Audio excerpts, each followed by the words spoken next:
गीता अध्याय 2 श्लोक 39. एषा ते अभिहिता सांख्ये बुद्धी योगे तू शृणु बुद्ध्या युक्तः यया पार्थ कर्मबंधम प्रहास्यसि. येथपर्यंत मी तुला सांख्य तत्त्वज्ञानाची पृथक्करणात्मक माहिती सांगितली आहे. आता ज्या योगे मनुष्य निष्काम कर्म करतो त्या योगाची माहिती ऐक. हे पृथेच्या पुत्रा, जेव्हा या बुद्धीने युक्त होऊन तू कर्म करशील तेव्हा तू स्वतःला कर्माच्या कर्मबंधनातून मुक्त करू शकशील. मनुष्याने असे जाणले पाहिजे की भक्तियोगाच्या पूर्ण आनंदाने आणि ज्ञानाने युक्त असलेल्या कृष्ण भावनेने प्रेरित होऊन कर्म करणे हा बुद्धियोग याचा अर्थ आहे.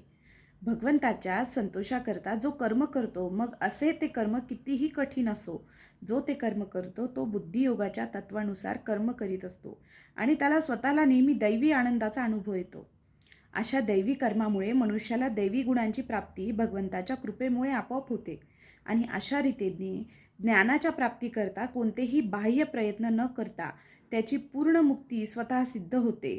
श्रीकृष्ण भावनेने केलेल्या कर्मात आणि विशेषतः कुटुंबाच्या किंवा भौतिक सुखाच्या संबंधात फलप्राप्ती व्हावी याकरिता इंद्रियतृप्त तीर्थ जी कामं सकाम कर्मे केली जातात, अशा या दोन प्रकारच्या कर्मात फार फरक आहे.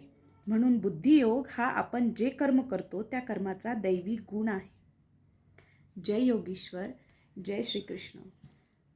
ह्यावेळी भगवंता तुला खूप वाट पाहावी लागली ना माझ्या या अध्यायाची, पण मी प्रयत्न करेल होता होईल तोपर्यंत रोज व्हिडिओ टाकत जाईल.